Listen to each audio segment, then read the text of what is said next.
right, decision training. What is it? Well, decision training is training to improve the performer's perception, attention, anticipation, concentration, memory, and problem-solving skills through practices where cognitive training is incorporated with physical and technical training. So essentially, it's the coupling of the technical and the tactical together. It's that motor learning and cognitive learning coupled together. Okay? So we know that soccer is a complex game. We know it relies on visual acuity, attention, and perception. We know that it relies on pattern recognition from long-term memory. Therefore, we must have many experiences doing similar things. We know it relies on quick decisions and problem solving in terms of cognition, the mind working. And we know that it relies on technical execution. So landmark paper back in 2007, Vickers from University of Calgary kind of looked at two types of training. Behavioral training, which is kind of motor learning, technical learning, and it's kind of working on technique. It might be unopposed, less complex than decision training. Decision training is kind of putting the technique in the context of a game. So it's opposed and it's a little bit more complex, maybe a little bit more difficult. And because it's a little bit more difficult, you can see here decision training is a black line. You can look at the improvement over time early in the session. And you can see that initially when players are just doing the motor learning training without it being opposed, initially they're better than those that learn in an opposed environment. But over time, later in the season, we see a complete reversal. And we see that people that aren't learning it with opposition, that it's just kind of technique, kind of repetitive technique drills, that their improvement goes down over time, actually goes down over time. While the decision training in the context of the game or an opposed environment, a modified game, we see that they improve over time. And this rang true in many different sports. So let's just review it just to make sure you understand. Behavioral training is motor or technical learning in an unopposed environment. So it's basically the player and the ball.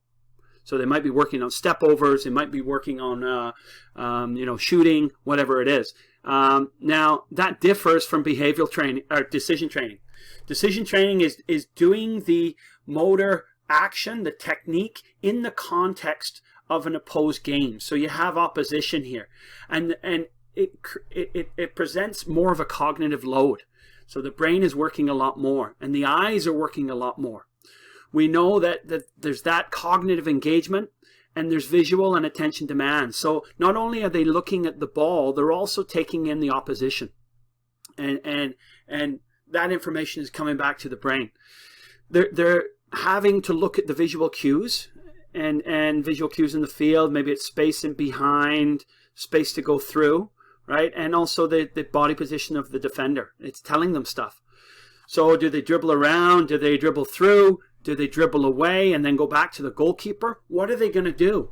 And what's beautiful about decision training, it's kind of asking what to do based on the situation, and no two situations are the same. And so that way it feeds the long-term memory.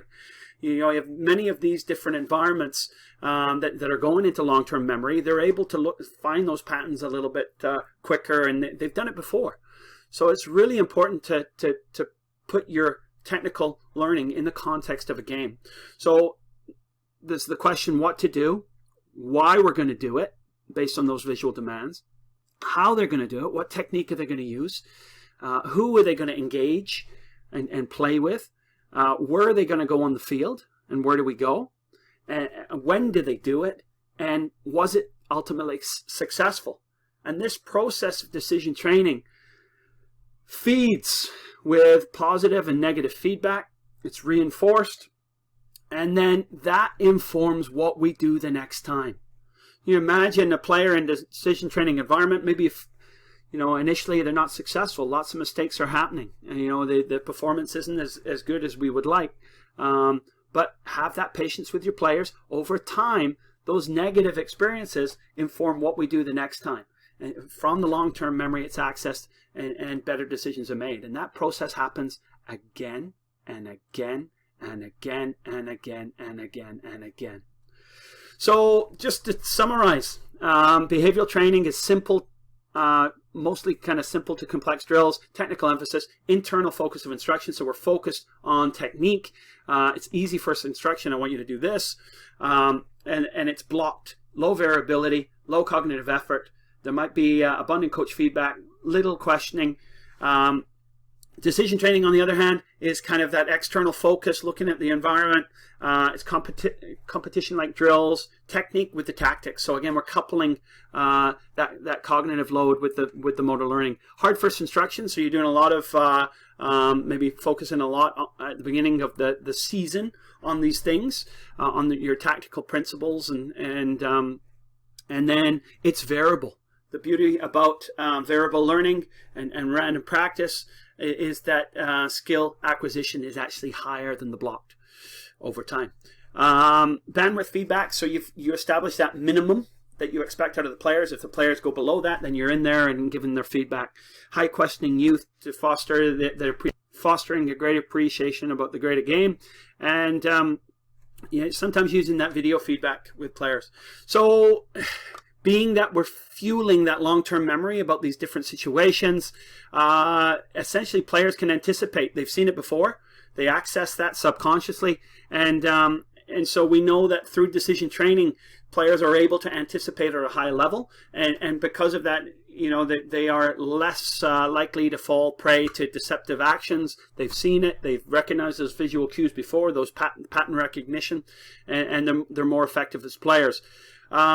It all relies on visual exploration.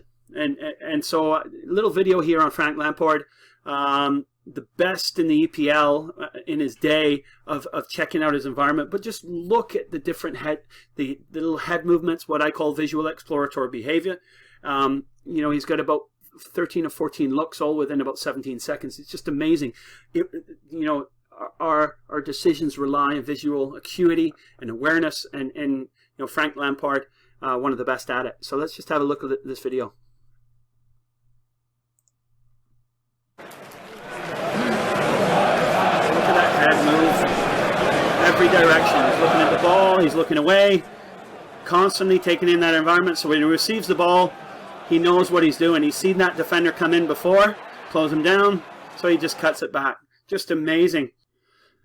So the question is, as a coach, how do we incorporate decision training into our sessions? Well, as we've already said, it's got to be an opposed environment, and coupling that technical and cognitive load together.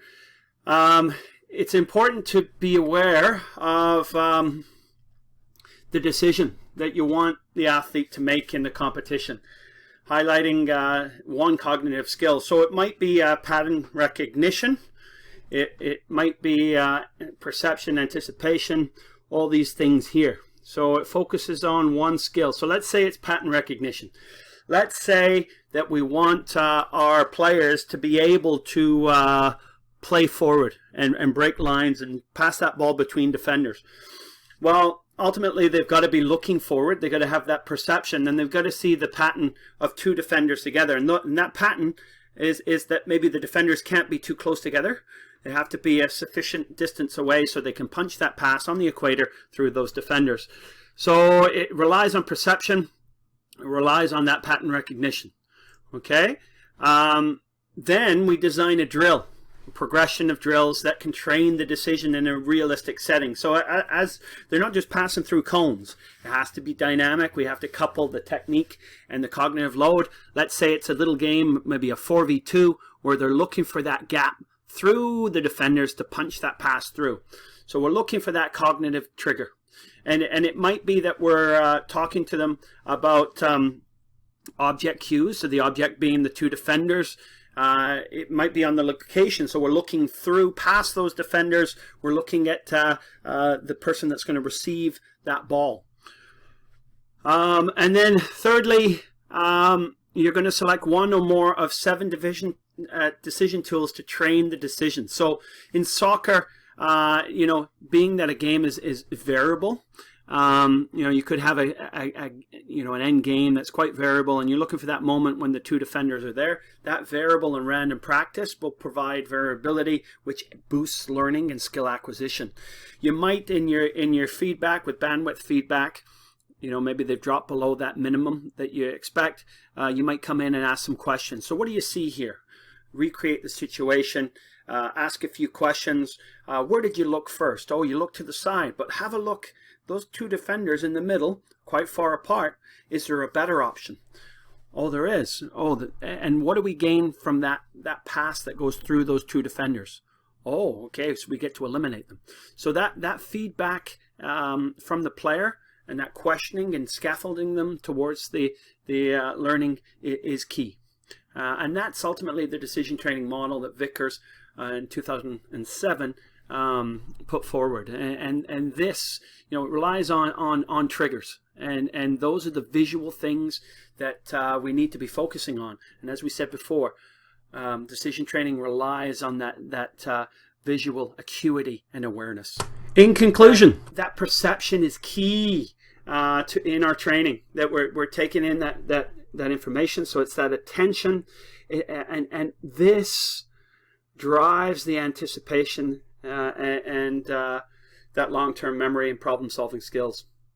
So that is all about decision training. Hopefully that this 8-minute video has been worthwhile.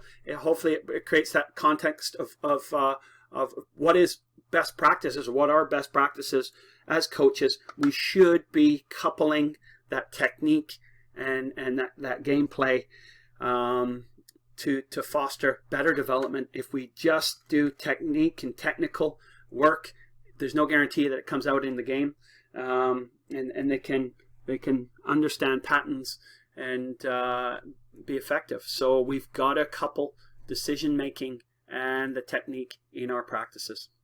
Thank you.